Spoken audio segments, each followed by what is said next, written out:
अवधूत चिंतन श्री गुरुदेव दत्त. श्री स्वामी समर्थ. स्वामी भक्तांनो, तुमचे भक्तिमय चॅनलवर स्वागत आहे. स्वामी भक्तांनी कुठल्याही नकारात्मक घटनेत अडकू नये म्हणून स्वामी सतत प्रेरणा देतात आणि ते प्रेरणा देण्याचे छोटंसं माध्यम म्हणजे स्वामी संदेश असतात. चला तर मग ऐकूया आजचे स्वामींचे दिव्य मार्गदर्शन. स्वामी भक्तांनो, जगात हजारो माणसे जन्माला येतात व काही काळ जगून हे जग सोडून जातात. अशा रीतीने जन्म मरणाचे चक्र निरंतर अनंत काळापासून चालू आहे व अनंत काळापर्यंत चालूच राहणार आहे. किती पशुपक्षी जन्माला आले व किती मेले याची नोंद, गणती किंवा शिरगंती कोणीही ठेवत नाही. त्याचप्रमाणे किती माणसे जन्माला आली व किती माणसे मेली याचे सुद्धा जग विशेष विचार करत नाही.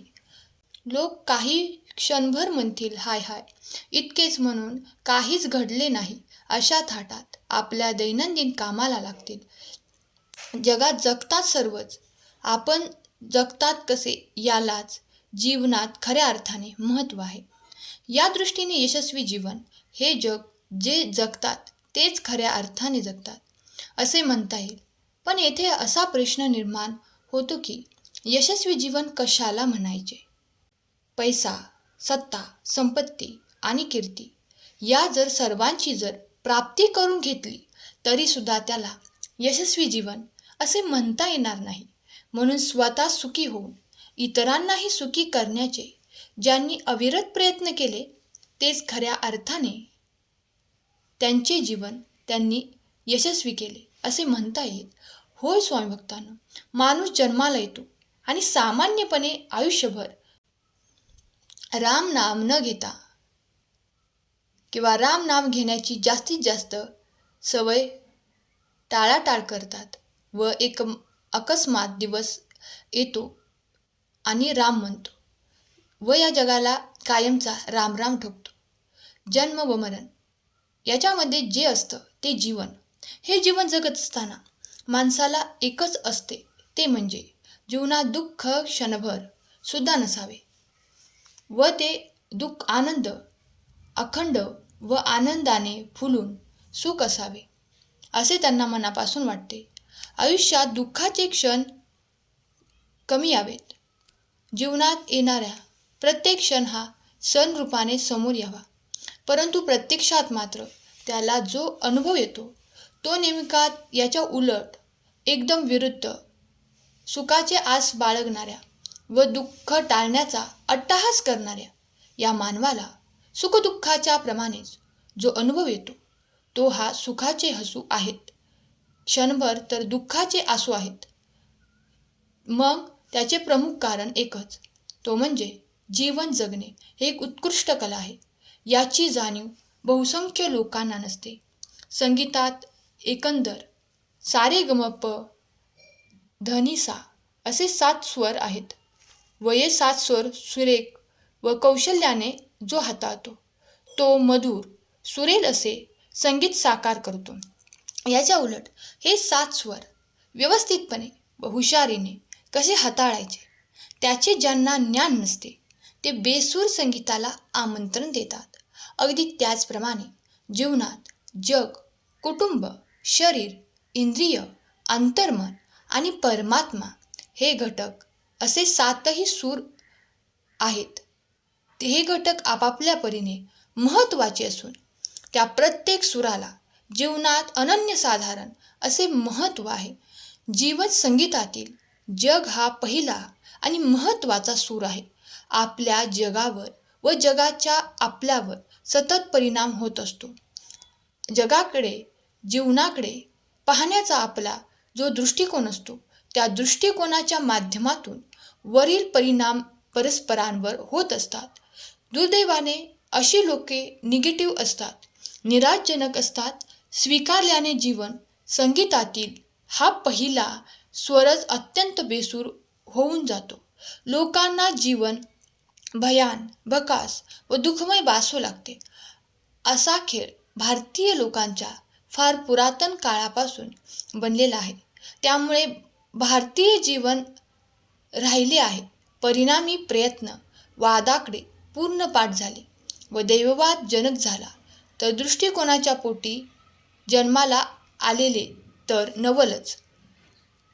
स्वामी भक्तांनो, जीवन युद्धाच्या रणांगणावर पायावरून शौर्याने व कौशल्याने लढाई करणे ऐवजी संसाराच्या भीतीने जीवन युद्धाचे रणांगण सोडून पलायन करण्याचा प्रकार वास्तविक खरा संन्यास किंवा खरे साधुत्व कशाला तर ज्ञानेश्वरी माऊली म्हणतात, माझे पण विसरले जयाचे अंतकरण, पार्था तो संन्यासी जाणून, निरंतर करी संकल्पना व संन्यासासह मी पणाचा, म्हणजे मी या कल्पनेचा पूर्ण त्याग करणे यालाच खऱ्या अर्थाने सर्वरित्या कसे परित्याग असे म्हणता येईल. तो खरा साधू किंवा संन्यासी. व हे करण्यासाठी घरदाराचा किंवा उद्योगधंद्याचा त्याग करण्याचा काहीही गरज नाही. पण प्रत्यक्ष प्रकार त्याच्या अगदी उलट आहे. हे साधू संन्यासी अपवादात्मक उदाहरणे सोडल्यास मी पण व माझे पण किंचितही सोडत नाही. उलट संसारी माणसापेक्षा ते अधिक अहंकारी. तसेच तुम्ही अहंकारी बनू नका. त्यात आनंदी राहा. जे आहे त्याच्यात आनंदी राहा. आणि जग हे असार नाशिवंत असून ते सत्य नित्य व नित्य नूतन आहे. चांगले वाईट, बरे बुरे, दुष्ट सुष्ट, उत्तम सुंदर, कुरूप असे आहे. तोंडाने हे जग भरलेले असून ते निसर्गाच्या नियमाने सतत चालत असते. निसर्गाच्या नियमांना जे लाथाडतात त्यांच्यावर नियतीच्या दुःखाच्या लाथा खाण्याची वेळ येते. निसर्गाचे नियम लक्षात घेऊन आपल्या जीवनाला योग्य ते वळण जे लावतात त्यांच्यावर त्याच नियतीकडून सुख शांतीच्या फुलांचा वर्षाव होतो. म्हणून जीवन हे संगीत सुरेल आणि सुरेख होण्यासाठी जग हा पहिला स्वर तो सुरेख रीतीने हाताळणे खूप आवश्यक आहे. स्वामी भक्तांनो, कुटुंब खूप छान असतं. आपली पत्नी व मुले हे कुटुंब या संस्थेचे सर्वात महत्त्वाचे घटक आहे. सुव्यवस्थितपणे हाताळल्यामुळे अनेकांचे संसार सुखाच्या नावाने साक्षात तापदायक वाळवंट झाले आहे. जीवनात पत्नीची साथ अनन्यसाधारण आहे. अनेक वेळा मोठ्या कौशल्याने ते हाताळत असते. घराचे सर्व देखभाल व्यवस्थित करते. म्हणून ती गृहमंत्री आहे. तर सर्वांच्या पोटापाण्याची उत्कृष्ट व्यवस्था करते. संसारात साक्षात लक्ष्मी आमंत्रण देणार लक्ष्मीच असते.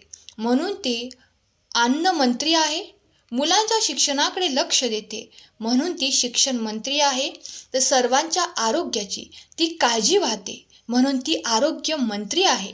योग्य वेळी योग्य सल्ला देऊन पतीला साथ देऊन ती उत्कृष्ट सल्लागार असते. संसारात आनंद पत्नी म्हणजे साक्षात ऐश्वर्य. लक्ष्मीला आमंत्रण देणारी गृहलक्ष्मीच असते. याची जाणीव असंख्य पुरुषांना नसते. त्यामुळे तुमच्या आयुष्यात तुम्ही दुःखाला आमंत्रण देता. तुम्ही स्त्रियांची काळजी घ्या. आणि आजचा संदेश जवळला असेल तर संदेशाला लाईक करून चॅनेलला सबस्क्राईब करा. बाजूची घंटी देखील दाबा आणि कमेंटमध्ये जय माता लक्ष्मी श्री स्वामी समर्थ असे टाईप करा. तुमचा दिवस आनंदात जाओ हीच स्वामी माऊली चरणी मनापासून प्रार्थना. तुमच्या कुटुंबावर आनंदाचा वर्षाव होवो. तुमच्या मुलांना यशाचे मार्ग मोकळे होत हीच स्वामींचरणी प्रार्थना.